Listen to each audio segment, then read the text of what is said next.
ਹੁਣ ਸਵਾਲ ਕਰਦੇ ਨੇ, ਰੋਸ ਨਾ ਕੀਜੈ ਉੱਤਰ ਦੀਜੈ, ਕਿਉਂ ਪਾਈਐ ਗੁਰਦੁਆਰੋ।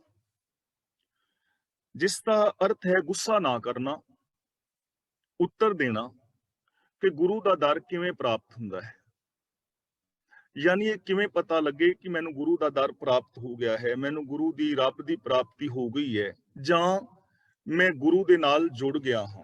ਇਹ ਕਿਵੇਂ ਪਤਾ ਲੱਗੇ?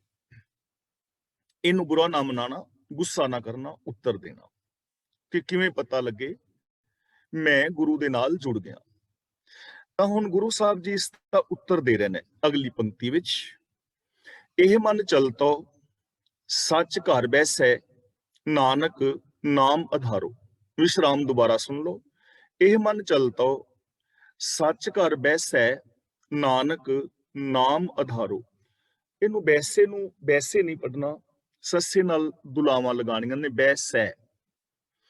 ਤਾਂ ਗੁਰੂ ਸਾਹਿਬ ਜੀ ਉੱਤਰ ਦੇ ਰਹੇ ਨੇ ਕਿ ਜਦੋਂ ਸੱਚਮੁੱਚ ਗੁਰੂ ਦਾ ਦਰ ਪ੍ਰਾਪਤ ਹੋ ਜਾਂਦਾ ਹੈ, ਯਾਨੀ ਜਦੋਂ ਗੁਰੂ ਦੇ ਨਾਲ ਮਨੁੱਖ ਜੁੜ ਜਾਂਦਾ ਹੈ, ਤਾਂ ਉਹਦਾ ਪਤਾ ਇਸ ਤਰ੍ਹਾਂ ਲੱਗਦਾ ਹੈ ਕਿ ਇਹ ਮਨ ਚੰਚਲ ਸੱਚ ਘਰ ਬੈਸੇ। ਇਹ ਚੰਚਲ ਮਨ ਪ੍ਰਭੂ ਦੀ ਯਾਦ ਦੇ ਵਿੱਚ ਟਿਕ ਜਾਂਦਾ ਹੈ। ਨਾਨਕ ਨਾਮ ਆਧਾਰੋ, ਔਰ ਨਾਮ ਇਸ ਦੀ ਜ਼ਿੰਦਗੀ ਦਾ ਆਸਰਾ ਬਣ ਜਾਂਦਾ ਹੈ, ਆਧਾਰ ਬਣ ਜਾਂਦਾ ਹੈ। ਇਹ ਜੁੜੇ ਹੋਏ ਮਨ ਦੀ ਨਿਸ਼ਾਨੀ ਹੈ ਕਿ ਅਸੀਂ ਗੁਰੂ ਦੇ ਨਾਲ, ਰੱਬ ਦੇ ਨਾਲ ਜੁੜ ਗਏ ਹਾਂ। ਉਹਦੀ ਨਿਸ਼ਾਨੀ ਕੀ ਹੈ ਕਿ ਚੰਚਲ ਮਨ ਟਿਕ ਜਾਂਦਾ ਹੈ, ਯਾਨੀ ਵਿਕਾਰਾਂ ਵਾਲੇ ਪਾਸੇ ਦੌੜਦਾ ਨਹੀਂ। ਪਹਿਲੀ ਗੱਲ, ਇਹਦੇ ਮਨ ਦੇ ਅੰਦਰ ਵਿਕਾਰਾਂ ਵਾਲੇ ਵਿਚਾਰ ਹੀ ਪੈਦਾ ਨਹੀਂ ਹੁੰਦੇ। ਜਿਵੇਂ ਕਿਸੇ ਦਾ ਮਨ ਕਰਦਾ ਹੈ ਸ਼ਰਾਬ ਪੀਣ ਲਈ, ਤਾਂ ਸ਼ਰਾਬ ਪੀਣਾ ਤਾਂ ਦੂਰ ਦੀ ਗੱਲ, ਉਸ ਮਨੁੱਖ ਦੇ ਮਨ ਦੇ ਅੰਦਰ ਕਦੇ ਸ਼ਰਾਬ ਵਾਲੀ ਵਿਚਾਰ ਵੀ ਪੈਦਾ ਨਹੀਂ ਹੋਏਗੀ, ਪੀਣ ਬਾਰੇ ਵਿਚਾਰ ਵੀ ਪੈਦਾ ਨਹੀਂ ਹੋਏਗੀ, ਯਾਨੀ ਮਾੜਾ ਫੁਰਨਾ ਹੀ ਨਹੀਂ ਫੁਰੇਗਾ। ਇਹਨੂੰ ਕਹਿੰਦੇ ਨੇ ਮਨ ਦਾ ਟਿਕ ਜਾਣਾ, ਰੱਬੀ ਰਜ਼ਾ ਦੇ ਅੰਦਰ ਪਰਪੱਕ ਹੋ ਜਾਣਾ। ਔਰ ਵਿਕਾਰਾਂ ਵੱਲੋਂ ਉਹਦਾ ਮਨ ਜਿਹੜਾ ਟਿਕ ਜਾਂਦਾ ਹੈ, ਉਸ ਦੀ ਮਨ ਦੇ ਅੰਦਰ ਕਾਮ ਕ੍ਰੋਧ ਜਾਂ ਈਰਖਾ ਦਵੈਸ਼, ਵੈਰ ਵਿਰੋਧ, ਪਾਪ ਅਪਰਾਧ, ਮੇਰ ਤੇਰ ਦੇ ਵਿਚਾਰ ਹੀ ਅੰਦਰ ਪੈਦਾ ਨਹੀਂ ਹੁੰਦੇ। ਇਹ ਉਹਦੀ ਨਿਸ਼ਾਨੀ ਹੈ ਜਿਹੜਾ ਮਨੁੱਖ ਗੁਰੂ ਦੇ ਨਾਲ ਜੁੜ ਗਿਆ। ਨਾਲ ਕਹਿੰਦੇ ਨੇ ਨਾਨਕ ਨਾਮ ਆਧਾਰੋ। ਨਾਮ ਉਹਦੀ ਜ਼ਿੰਦਗੀ ਦਾ ਆਧਾਰ ਬਣ ਜਾਂਦਾ ਹੈ। ਤੇ ਨਾਮ ਦਾ ਮਤਲਬ ਕੀ ਹੈ? ਨਾਮ ਦਾ ਮਤਲਬ ਹੁਕਮ, ਰੱਬ ਦੇ ਗੁਣ। ਇਹ ਉਹਦੀ ਜ਼ਿੰਦਗੀ ਦਾ ਆਧਾਰ ਬਣ ਜਾਂਦਾ ਹੈ। ਇਹ ਚੀਜ਼ ਆਪਾਂ ਪਹਿਲਾਂ ਵੀ ਵਿਚਾਰ ਕਰ ਚੁੱਕੇ ਹਾਂ ਕਿ ਜੈਸਾ ਆਧਾਰ ਹੋਏਗਾ ਵੈਸਾ ਹੀ ਜੀਵਨ ਹੋਏਗਾ। ਜੈਸੀ ਨੀਂਹ ਹੋਏਗੀ ਵੈਸੀ ਹੀ ਉਸ ਨੀਂਹ ਦੇ ਉੱਤੇ ਇਮਾਰਤ ਉਸਰੇਗੀ। ਜੇ ਨੀਂਹ ਕਮਜ਼ੋਰ ਹੈ ਤਾਂ ਉਹਦੇ ਤੇ ਬਹੁ ਮੰਜ਼ਲੀ ਜਾਂ ਮਜ਼ਬੂਤ ਇਮਾਰਤ ਨਹੀਂ ਉਸਾਰੀ ਜਾ ਸਕਦੀ। ਕਮਜ਼ੋਰ ਨੀਹਾਂ ਵਾਲੀ ਇਮਾਰਤ ਗਿਰ ਜਾਏਗੀ। ਤੇ ਜਿਸ ਦੀ ਨੀਂਹ ਮਜ਼ਬੂਤ ਹੈ ਉਹ ਇਮਾਰਤ ਵੀ ਮਜ਼ਬੂਤ ਹੋਏਗੀ। ਇਸੇ ਤਰ੍ਹਾਂ ਸਾਡਾ ਜੀਵਨ ਹੈ। ਇਸ ਜੀਵਨ ਦਾ ਆਧਾਰ ਕੀ ਹੈ? ਇਹ ਡਿਸਾਈਡ ਕਰੇਗਾ ਕਿ ਅਸੀਂ ਗੁਰੂ ਦੇ ਨਾਲ ਜੁੜੇ ਹਾਂ, ਰੱਬ ਨਾਲ ਜੁੜੇ ਹਾਂ ਜਾਂ ਨਹੀਂ। ਹੁਣ ਜਿਸ ਦੀ ਸੋਚ, ਜਿਸ ਦੀ ਮੈਂਟੈਲਿਟੀ, ਮਾਨਸਿਕਤਾ ਦਾ ਆਧਾਰ ਸੱਚ ਹੈ, ਦਇਆ ਹੈ, ਪ੍ਰੇਮ ਹੈ, ਮੁਹੱਬਤ ਹੈ, ਇਨਸਾਨੀਅਤ ਹੈ, ਉਹਦੇ ਜੀਵਨ ਦੀ ਉਸਾਰੀ ਵੀ ਇੱਥੇ ਹੀ ਹੋਏਗੀ, ਸੱਚ ਦੇ ਉੱਤੇ। ਉਹਦੀ ਸੋਚ ਦੀ ਉਸਾਰੀ ਸੱਚ ਤੇ ਹੋਏਗੀ। ਉਹਦੀ ਸੋਚ ਦੀ ਉਸਾਰੀ ਨਿਰਭੈਤਾ ਔਰ ਨਿਰਵੈਰਤਾ ਤੇ ਹੋਏਗੀ। ਤੇ ਜੈਸੀ ਬੰਦੇ ਦੀ ਸੋਚ ਹੋਏਗੀ ਵੈਸੇ ਹੀ ਅੱਗੇ ਉਹਦੇ ਜਿਹੜਾ ਹੈ ਵਿਹਾਰ ਔਰ ਬਿਹੇਵੀਅਰ ਹੋਏਗਾ, ਵੈਸਾ ਹੀ ਉਹਨੂੰ ਫਲ ਮਿਲੇਗਾ। ਤਾਂ ਸੱਚ ਜਿਹੜਾ ਹੈ, ਨਾਮ ਜਿਹੜਾ ਹੈ, ਪ੍ਰਭੂ ਦਾ ਗੁਣ, ਰੱਬ ਦੇ ਗੁਣ, ਸੱਚ, ਹੁਕਮ, ਇਹ ਉਸ ਮਨੁੱਖ ਦੇ ਜੀਵਨ ਦਾ ਆਧਾਰ ਬਣ ਜਾਂਦਾ ਹੈ ਜਿਨਨੇ ਗੁਰੂ ਨੂੰ ਪਾ ਲਿਆ ਹੈ, ਜਿਹਨੂੰ ਗੁਰੂ ਦਾ ਦਰ ਪ੍ਰਾਪਤ ਹੋ ਗਿਆ ਹੈ, ਜੋ ਗੁਰੂ ਦੇ ਨਾਲ ਮਨ ਕਰਕੇ ਜੁੜ ਗਿਆ ਹੈ। ਇਹ ਉਹਦੀਆਂ ਨਿਸ਼ਾਨੀਆਂ ਨੇ। ਯਾਨੀ ਸੱਚ ਉਹਦੀ ਜ਼ਿੰਦਗੀ ਦਾ ਆਧਾਰ ਬਣ ਜਾਂਦਾ ਹੈ ਔਰ ਇਹਦਾ ਦੌੜਦਾ ਹੋਇਆ ਜਿਹੜਾ ਮਨ ਹੈ ਉਹ ਸੱਚ ਦੇ ਨਾਲ ਸਦਾ ਵਾਸਤੇ ਜੁੜ ਜਾਂਦਾ ਹੈ। ਮਨ ਵਚਨ ਕਰਮ ਕਰਕੇ ਸੱਚ ਨਾਲ ਜੁੜ ਜਾਂਦਾ ਹੈ। ਭਗਤ ਕਬੀਰ ਜੀ ਨੇ ਵੀ ਸਾਨੂੰ ਗਾਈਡ ਕੀਤਾ ਹੈ ਔਰ ਮਾਰਗ ਦਰਸ਼ਨ ਕੀਤਾ ਹੈ। ਉਹ ਕਹਿੰਦੇ ਨੇ, ਕਬੀਰ ਗੁਰ ਲਾਗਾ ਤਬ ਜਾਣੀਐ, ਮਿਟੈ ਮੋਹ ਤਨ ਤਾਪ, ਹਰਖ ਸੋਗ ਦਾਝੈ ਨਹੀਂ, ਤਬ ਹਰ ਆਪੈ ਆਪ। ਕਿ ਗੁਰੂ ਦੇ ਨਾਲ ਜੁੜਿਆ ਹੋਇਆ ਮਨੁੱਖ ਨੂੰ ਤਾਂ ਸਮਝੋ, ਗੁਰ ਲਾਗਾ ਤਬ ਜਾਣੀਐ। ਗੁਰੂ ਵਾਲਾ ਜਾਂ ਗੁਰੂ ਦੇ ਨਾਲ ਜੁੜਿਆ ਹੋਇਆ ਬੰਦੇ ਨੂੰ ਤਾਂ ਸਮਝੋ मिटै मोह तन ताप, जिस ते अंदरों मोह मिट जाए, सैल्फिशनेस मिट जाए, जिस ते अंदरों तन दे अंदरों विकार मिट जान। हरक सोग दाझै नहीं, जिन्हों खुशी और गमी प्रभावित ना करे, तब हर आपे आप तद ਉਹਨੂੰ ਚਾਰ ਚੁਫੇਰੇ ਰੱਬ ਹੀ ਰੱਬ ਨਜ਼ਰੀ ਪੈਂਦਾ ਹੈ। ਇਹ ਗੁਰੂ ਦੇ ਨਾਲ ਜੁੜੇ ਹੋਏ ਮਨੁੱਖ ਦੀਆਂ ਨਿਸ਼ਾਨੀਆਂ ਨੇ। ਜੇ ਅਸੀਂ ਸਮਝਣਾ ਹੋਵੇ ਆਪਣੇ ਆਪ, ਪਰਖਣਾ ਹੋਵੇ ਆਪਣੇ ਆਪ ਨੂੰ, ਜਾਣਨਾ ਹੋਵੇ ਕਿਸੇ ਨੇ ਆਪਣੇ ਆਪ ਨੂੰ ਕਿ ਕੀ ਮੈਂ ਗੁਰੂ ਦੇ ਨਾਲ ਜੁੜਿਆ ਹਾਂ, ਗੁਰੂ ਦੀ ਸਿੱਖਿਆ, ਗੁਰੂ ਦੇ ਦੱਸੇ ਰਾਹ, ਗੁਰੂ ਦੇ ਧਰਮ ਦੇ ਨਾਲ ਮੈਂ ਜੁੜਿਆ ਹਾਂ, ਰੱਬ ਦੇ ਨਾਲ ਕੀ ਮੈਂ ਜੁੜ ਗਿਆ। ਜੇ ਅਸੀਂ ਪਰਖਣਾ ਹੋਵੇ ਤਾਂ ਇਹ ਪਾਵਨ ਬਾਣੀ ਸਾਨੂੰ ਰਾਸਤਾ ਦਰਸਾਉਂਦੀ ਹੈ ਕਿ ਕਬੀਰ ਗੁਰ ਲਾਗਾ ਤਬ ਜਾਣੀਐ, ਮਿਟੈ ਮੋਹ ਤਨ ਤਾਪ। ਗੁਰੂ ਦੇ ਨਾਲ ਜੁੜਿਆ ਹੋਇਆ ਬੰਦੇ ਨੂੰ ਤਾਂ ਸਮਝਣਾ ਚਾਹੀਦਾ ਹੈ ਕਿ ਮੈਂ ਗੁਰੂ ਦੇ ਨਾਲ ਲੱਗਾ ਹੋਇਆ, ਜੁੜਿਆ ਹੋਇਆ। ਸਰੀਰ ਚੋਂ ਮੋਹ ਮਿਟ ਜਾਏ, ਜੀਵਨ ਚੋਂ, ਸੋਚ ਵਿੱਚੋਂ, ਜੀਵਨ ਦੇ ਅੰਦਰੋਂ ਸੈਲਫਿਸ਼ਨੈਸ ਖਤਮ ਹੋ ਜਾਏ, ਪਾਪ ਵਿਕਾਰ ਖਤਮ ਹੋ ਜਾਣ, ਖੁਸ਼ੀ ਔਰ ਗਮੀ ਪ੍ਰਭਾਵਿਤ ਨਾ ਕਰੇ, ਤਾਂ ਫਿਰ ਸਮਝੋ ਚਾਰ ਚੁਫੇਰੇ ਉਹ ਇੱਕ ਰੱਬ ਨੂੰ ਹੀ ਵੇਖ ਰਿਹਾ ਹੈ। ਤੇ ਜੇ ਐਸੀ ਸੋਚ ਨਹੀਂ ਬਣੀ ਤਾਂ ਫਿਰ ਸਮਝ ਲੈਣਾ ਅਸੀਂ ਗੁਰੂ ਦੇ ਨਾਲ ਨਹੀਂ ਜੁੜੇ ਹਾਂ, ਸਾਨੂੰ ਹਾਲੇ ਯਤਨ ਕਰਨ ਦੀ ਜ਼ਰੂਰਤ ਹੈ। ਤਾਂ ਸਿੱਧਾਂ ਦੇ ਸਵਾਲ ਦਾ ਉੱਤਰ ਦੇ ਰਹੇ ਨੇ। ਜਦੋਂ ਉਹਨਾਂ ਨੇ ਪੁੱਛਿਆ ਨਾ, ਰੋਸ ਨਾ ਕੀਜੈ ਉੱਤਰ ਦੀਜੈ, ਕਿਉਂ ਪਾਈਐ ਗੁਰਦੁਆਰੋ, ਕਿ ਰੋਸ ਨਾ ਕਰਨਾ, ਉੱਤਰ ਦੇਣਾ ਕਿ ਗੁਰੂ ਨੂੰ ਕਿਵੇਂ ਪਾਈਦਾ ਹੈ, ਭਾਵ ਕਿ ਕਿਵੇਂ ਸਮਝ ਲੱਗੇ ਕਿ ਮੈਂ ਗੁਰੂ ਦੇ ਨਾਲ ਜੁੜ ਗਿਆ ਹਾਂ। ਤਾਂ ਗੁਰੂ ਜੀ ਕਹਿੰਦੇ ਨੇ, ਇਹ ਮਨ ਚਲਤੋ ਸੱਚ ਕਰ ਬੈਸੈ। ਇਹ ਚੰਚਲ ਮਨ ਸੱਚੇ ਦੇ ਘਰ ਵਿੱਚ, ਚਰਨਾਂ ਵਿੱਚ ਟਿਕ ਜਾਂਦਾ ਹੈ, ਭਾਵ ਸੱਚ ਦੇ ਵਿੱਚ ਲੀਨ ਹੋ ਜਾਂਦਾ ਹੈ। ਨਾਨਕ ਨਾਮ ਆਧਾਰੋ, ਤੇ ਉਸ ਮਨੁੱਖ ਦੇ ਜੀਵਨ ਦਾ ਆਧਾਰ ਸੱਚ ਬਣ ਜਾਂਦਾ ਹੈ। ਉਹ ਰੱਬੀ ਹੁਕਮ ਦੇ ਅੰਦਰ ਆਪਣੀ ਜ਼ਿੰਦਗੀ ਗੁਜ਼ਾਰਦਾ ਹੈ। ਆਪੇ ਮੇਲ ਮਿਲਾਏ ਕਰਤਾ, ਲਾਗੇ ਸਾਚ ਪਿਆਰੋ। ਇੱਥੇ ਸਾਚ ਦੇ ਚੱਚੇ ਨਾਲ ਸਿਹਾਰੀ ਹੈ ਸੱਚ ਵਿੱਚ। ਫਿਰ ਉਸ ਮਨੁੱਖ ਦਾ ਜਿਹੜਾ ਮਨ ਹੈ ਨਾ, ਸੱਚ ਦੇ ਵਿੱਚ ਜੁੜ ਜਾਂਦਾ ਹੈ, ਉਹਦੀ ਪ੍ਰੀਤ ਸੱਚ ਦੇ ਨਾਲ ਪੈ ਜਾਂਦੀ ਹੈ, ਉਹਦਾ ਪ੍ਰੇਮ ਸੱਚ ਦੇ ਨਾਲ ਬਣ ਜਾਂਦਾ ਹੈ, ਉਹ ਸੱਚ ਵਾਸਤੇ ਆਪਣਾ ਆਪਾ ਕੁਰਬਾਨ ਕਰਦਾ ਹੈ। ਤੇ ਜਿਹੜਾ ਬੰਦੇ ਦਾ ਪਿਆਰ ਫਿਰ ਸੱਚ ਨਾਲ ਬਣ ਜਾਏ ਨਾ, ਆਪੇ ਮੇਲ ਮਿਲਾਏ ਕਰਤਾ, ਮੇਲ ਦੇ ਲੱਲੇ ਨਾਲ ਸਿਹਾਰੀ, ਮੇਲ ਵਿੱਚ ਫਿਰ ਰੱਬ ਉਹਨੂੰ ਆਪ ਆਪਣੇ ਮੇਲ ਵਿੱਚ ਮਿਲਾ ਲੈਂਦਾ ਹੈ, ਆਪਣੇ ਅੰਦਰ ਅਭੇਦ ਕਰ ਲੈਂਦਾ ਹੈ। ਉਹ ਬੰਦਾ ਫਿਰ ਰੱਬ ਦੇ ਅੰਦਰ ਮਿਲ ਕੇ ਰੱਬ ਦਾ ਹੀ ਰੂਪ ਹੋ ਜਾਂਦਾ ਹੈ। ਦੇਖੋ ਹੁਣ ਕਿੰਨਾ ਸੌਖਾ ਰਾਸਤਾ ਗੁਰੂ ਸਾਹਿਬ ਜੀ ਸਾਨੂੰ ਦਰਸਾ ਰਹੇ ਹਨ, ਤੇ ਨਾਲ ਸਾਨੂੰ ਉਹ ਨਿਸ਼ਾਨੀਆਂ ਦੱਸ ਰਹੇ ਨੇ ਕਿ ਉਹ ਕੀ ਨਿਸ਼ਾਨੀਆਂ ਨੇ ਗੁਰੂ ਦੇ ਨਾਲ ਜੁੜੇ ਹੋਏ ਦੀਆਂ। ਪਹਿਲੀ ਗੱਲ ਤਾਂ ਗ੍ਰਸਤ ਨੂੰ, ਸੰਸਾਰ ਨੂੰ, ਕੰਮਕਾਰਾਂ ਨੂੰ ਛੱਡ ਕੇ ਜੰਗਲਾਂ ਵਿੱਚ ਜਾਣ ਦੀ ਲੋੜ ਨਹੀਂ, ਵਿਖਾਵੇ ਦੀਆਂ ਸਮਾਧੀਆਂ ਵਗੈਰਾ ਲਗਾਉਣ ਦੀ ਜ਼ਰੂਰਤ ਨਹੀਂ, ਦਸਮ ਦੁਆਰ ਵਿੱਚ ਪ੍ਰਾਣ ਚੜਾਉਣ ਦੀ ਲੋੜ ਨਹੀਂ। ਜੋ ਕੁਛ ਯੋਗੀ ਕਰ ਰਹੇ ਨੇ ਉਹਨਾਂ ਕਰਮਾਂ ਦੀ ਲੋੜ ਨਹੀਂ ਹੈ। ਗੁਰੂ ਦੇ ਨਾਲ ਜੁੜਨ ਵਾਲੇ ਦਾ ਮਤਲਬ ਹੀ ਇਹ ਹੈ ਕਿ ਉਹ ਰੱਬੀ ਰਜ਼ਾ ਨੂੰ ਪਛਾਣਦਾ ਹੈ, ਰੱਬੀ ਰਜ਼ਾ ਦੇ ਅੰਦਰ ਤੁਰਦਾ ਹੈ, ਉਹਦਾ ਮਨ ਸੱਚ ਦੇ ਨਾਲ ਹਮੇਸ਼ਾ ਵਾਸਤੇ ਜੁੜ ਜਾਂਦਾ ਹੈ। ਰੱਬ ਦਾ ਨਾਮ, ਪ੍ਰਭੂ ਦਾ ਜਿਹੜੇ ਗੁਣ ਨੇ ਉਹ ਉਸ ਤੇ ਜੀਵਨ ਦਾ ਆਧਾਰ ਬਣ ਜਾਂਦੇ ਨੇ, ਸੱਚ ਦੇ ਅੰਦਰ ਉਹਦਾ ਪਿਆਰ ਲੱਗ ਜਾਂਦਾ ਹੈ, ਤੇ ਇਹਨਾਂ ਗੁਣਾਂ ਦੇ ਨਾਲ ਉਹ ਬੰਦਾ ਰੱਬ ਦੇ ਅੰਦਰ ਮਿਲ ਜਾਂਦਾ ਹੈ। ਐਸੇ ਇਨਸਾਨ ਨੂੰ ਪ੍ਰਭੂ ਆਪ ਆਪਣੇ ਅੰਦਰ ਅਭੇਦ ਕਰ ਲੈਂਦੇ ਨੇ। ਗੁਰੂ ਸਾਹਿਬ ਜੀ ਦਾ ਉੱਤਰ ਸੀ, ਮਤਲਬ ਇਹ ਗੁਰੂ ਨਾਨਕ ਦੇਵ ਜੀ ਦਾ ਸਿਧਾਂਤ ਹੈ, ਗੁਰੂ ਨਾਨਕ ਦੇਵ ਜੀ ਦਾ ਰਾਸਤਾ ਹੈ, ਉਹਨਾਂ ਦੀ ਵਿਚਾਰਧਾਰਾ ਹੈ। ਅੱਗੇ ਬਚਨ ਕਰਦੇ ਨੇ, ਹਾਟੀ ਬਾਟੀ ਰਹਿ ਨਿਰਾਲੇ, ਰੂਖ ਬਿਰਖ ਉਦਿਆਨੇ। ਰਹਿ ਹੈ ਸ਼ਬਦ ਜੋ ਲਿਖਿਆ ਨਾ, ਰਾਰਾ ਹਾਹਾ ਹਾਹੇ ਨਾਲ ਸਿਹਾਰੀ, ਇਸ ਨੂੰ ਰਹਿ ਹੈ ਨਹੀਂ ਪੜਨਾ, ਰਹਿ ਪੜਨਾ ਹੈ। ਰਹਿ ਬਹੁਵਚਨੀ ਸ਼ਬਦ ਹੈ, ਵਿਸਰਾਮ ਇਸ ਤਰ੍ਹਾਂ ਆਣਗੇ, ਹਾਟੀ ਬਾਟੀ ਰਹਿ ਨਿਰਾਲੇ, ਰੂਖ ਬਿਰਖ ਉਦਿਆਨੇ। ਹੁਣ ਜੋਗੀ ਜਿਹੜੇ ਨੇ ਉਹ ਕੀ ਕਹਿ ਰਹੇ ਨੇ, ਲੋਹਾਰੀਪਾ ਦਾ ਕਥਨ ਹੈ, ਲੋਹਾਰੀਪਾ ਗੋਰਖ ਦਾ ਚੇਲਾ ਹੈ। ਤਾਂ ਇੱਥੇ ਉਹ ਕਹਿ ਰਹੇ ਨੇ ਕਿ ਅਸੀਂ ਦੁਨੀਆ ਦੇ ਮੇਲਿਆਂ ਮਸਾਧਿਆਂ, ਸੰਸਾਰਿਕ ਝੰਬੇਲਿਆਂ ਤੋਂ ਵੱਖਰੇ ਰਹਿੰਦੇ ਹਾਂ।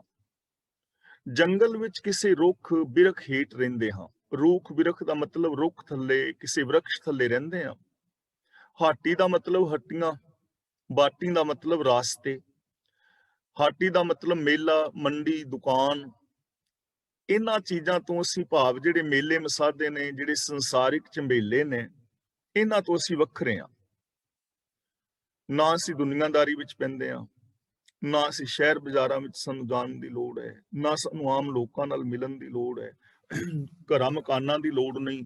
ਸਗੋਂ ਰੁੱਖ ਬਿਰਖ ਉਦਿਆਨੇ, ਕਿਸੇ ਰੁੱਖ ਥੱਲੇ, ਕਿਸੇ ਵਰਕਸ਼ ਥੱਲੇ ਅਸੀਂ ਵਸਦੇ ਹਾਂ, ਜੰਗਲਾਂ ਦੇ ਵਿੱਚ।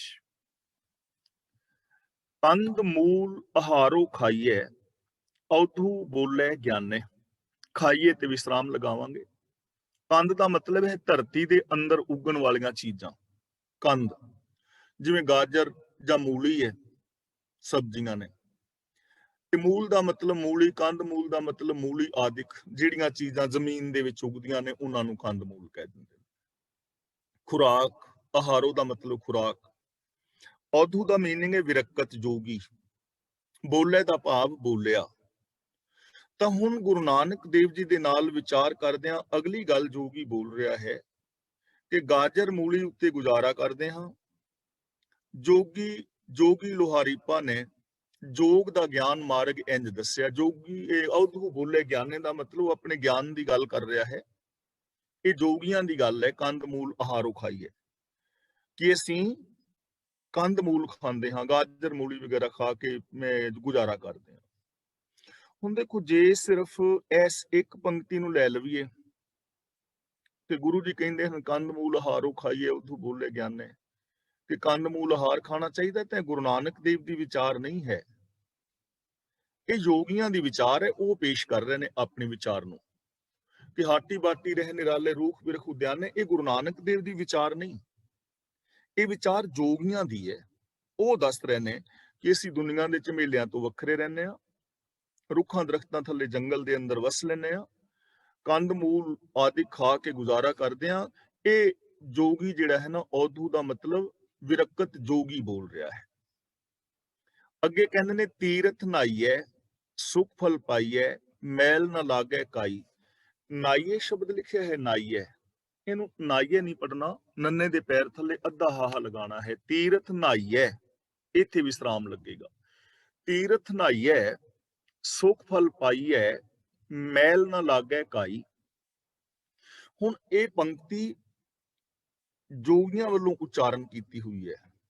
ਜੇ ਹੁਣ ਇਸ ਕੱਲੀ ਪੰਕਤੀ ਨੂੰ ਲੈ ਕੇ ਅਸੀਂ ਵਿਚਾਰ ਕਰੀਏ, ਕੋਈ ਇੱਕ ਕੱਲੀ ਪੰਕਤੀ ਨੂੰ ਲੈ ਲਵੇ ਤੇ ਕਵੇ ਕਿ ਗੁਰੂ ਗ੍ਰੰਥ ਸਾਹਿਬ ਵਿੱਚ ਤਾਂ ਲਿਖਿਆ ਹੈ ਤੀਰਥ ਨਾਈਐ, ਸੁਖ ਫਲ ਪਾਈਐ, ਮੈਲ ਨਾ ਲਾਗੈ ਕਾਈ, ਤੇ ਜਿਹਦਾ ਮੀਨਿੰਗ ਇਹ ਹੈ ਕਿ ਤੀਰਥਾਂ ਤੇ ਇਸ਼ਨਾਨ ਕਰਦੇ ਆ, ਇਹਦਾ ਫਲ ਮਿਲਦਾ ਹੈ ਸੁਖ, ਤੇ ਮਨ ਨੂੰ ਮੈਲ ਵੀ ਨਹੀਂ ਲੱਗਦੀ।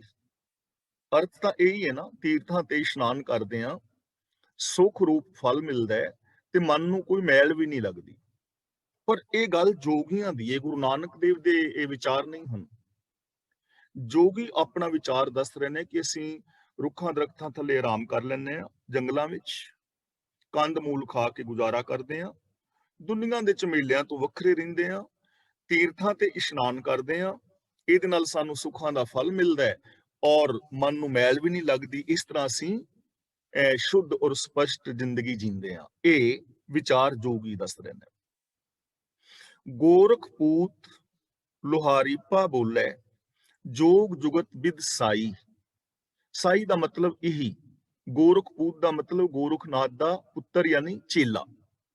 ਇੱਥੇ ਗੋਰਖਪੂਤ ਦਾ ਮਤਲਬ ਗੋਰਖਨਾਥ ਦਾ ਚੇਲਾ ਹੈ, ਤੇ ਇਹਦਾ ਨਾਂ ਹੈ ਲੋਹਾਰੀਪਾ।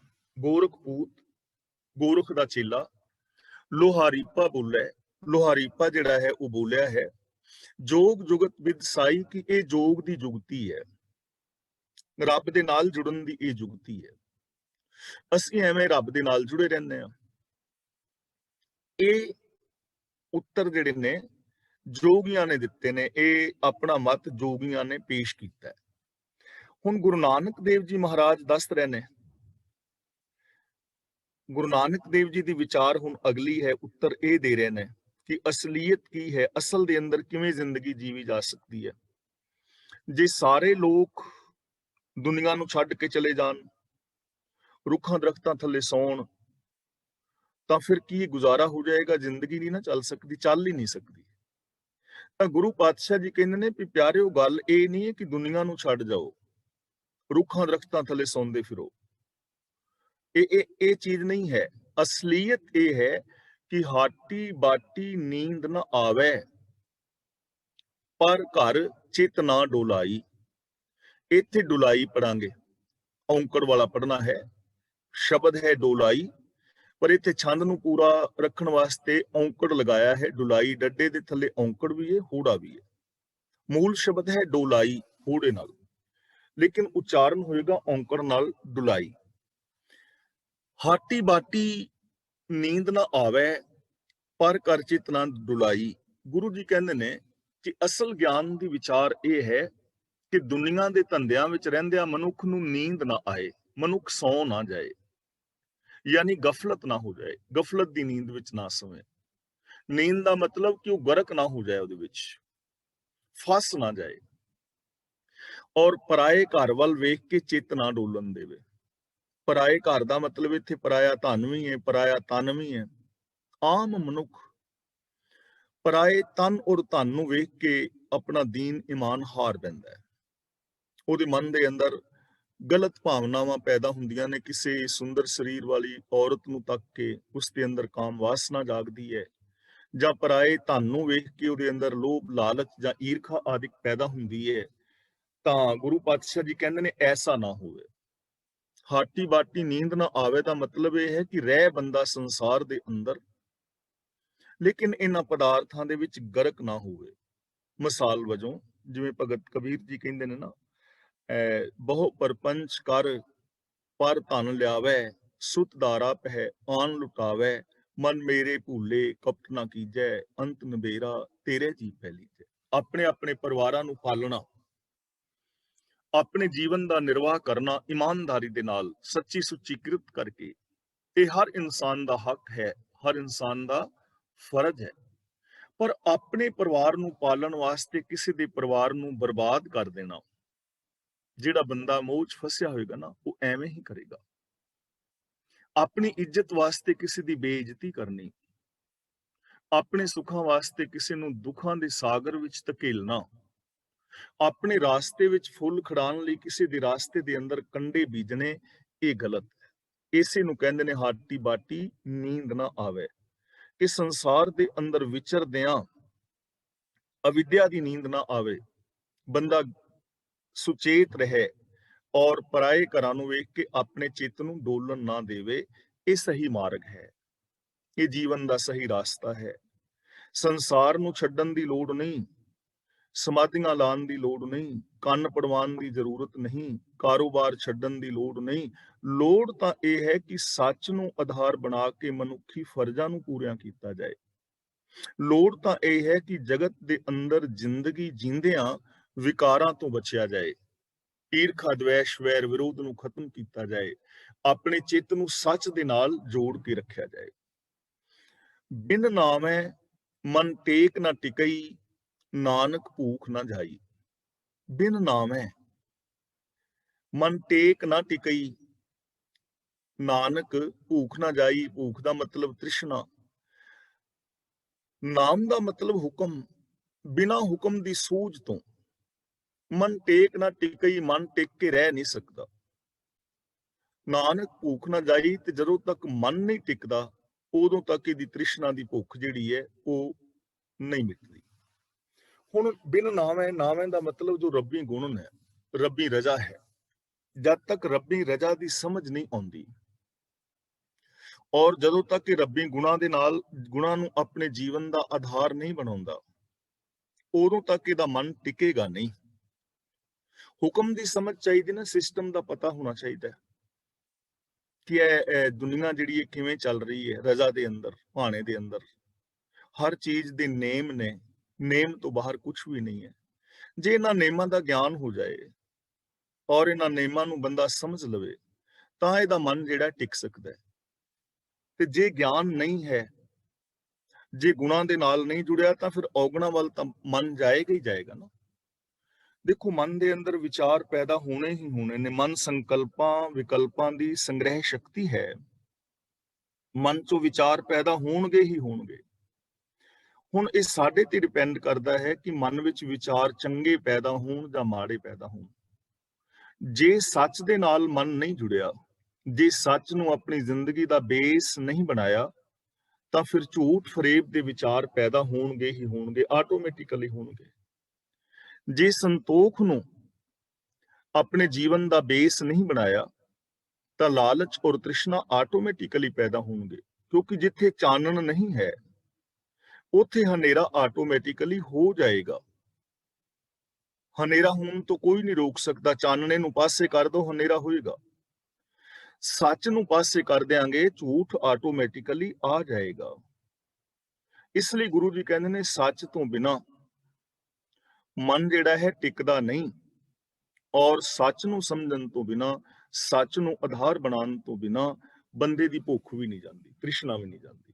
ਇਸ ਲਈ ਸੰਸਾਰ ਦੇ ਅੰਦਰ ਰਹਿੰਦਿਆਂ ਆਪਣੇ ਜੀਵਨ ਦਾ ਜਿਹੜਾ ਗੋਲ ਹੈ, ਆਦਰਸ਼ ਹੈ, ਉਹ ਉੱਚਾ ਬਣਾਉਣਾ ਹੈ। ਜੇ ਸੰਸਾਰ ਨੂੰ ਛੱਡ ਕੇ ਵੀ ਚਲੇ ਗਏ, ਕੋਈ ਜੰਗਲਾਂ ਵਿੱਚ ਵੀ ਚਲਾ ਜਾਏ, ਪਰ ਜੇ ਉਹਦਾ ਆਦਰਸ਼ ਉੱਚਾ ਨਹੀਂ, ਤਾਂ ਤ੍ਰਿਸ਼ਨਾ ਤਾਂ ਉੱਥੇ ਵੀ ਘੇਰੇਗੀ। ਦੇਸ਼ ਛੋੜ ਪਰਦੇਸੈਂ ਧਾਇਆ, ਪੰਜ ਚੰਡਾਲ ਨਾਲੇ ਲੈ ਆਇਆ। ਹੁਣ ਜਿਹੜੇ ਬਾਬੇ ਦੁਨੀਆ ਨੂੰ ਛੱਡ ਗਏ ਨੇ, ਵੈਰਾਗੀ ਹੋ ਗਏ, ਵਿਆਹ ਸ਼ਾਦੀ ਨਹੀਂ ਕਰਾਈ, ਕੁਛ ਨੇ ਡੇਰੇ ਬਣਾ ਲਏ, ਔਰ ਕੁਛ ਬਿਨਾਂ ਡੇਰਿਆਂ ਤੋਂ ਨੇ ਜੰਗਲਾਂ ਵਿੱਚ ਵਿਚਰਦੇ, ਅੱਜ ਵੀ ਵੇਖੇ ਜਾ ਸਕਦੇ ਨੇ। ਜਦੋਂ ਵੱਡੇ ਮੇਲੇ ਹੁੰਦੇ ਨੇ ਤਾਂ ਲੱਖਾਂ ਦੀ ਗਿਣਤੀ ਵਿੱਚ ਆ ਜਾਂਦੇ ਨੇ ਨਾ ਨਾਂਗੇ ਸਾਧ। ਤੇ ਪਿੱਛੇ ਇੱਕ ਵਾਰ ਲੜਾਈ ਹੋਈ ਸੀ, ਮੇਰੇ ਖਿਆਲ 2-4-5 ਸਾਲ ਪਹਿਲਾਂ, ਨਾਂਗੇ ਸਾਧੂ ਹੀ ਆਪਸ ਚ ਲੜ ਪਏ ਸਨ ਤੇ ਇੱਕ ਦੂਜੇ ਦੇ ਸਿਰ ਪਾੜੇ ਤੇ ਸਾਰਾ ਕੁਝ।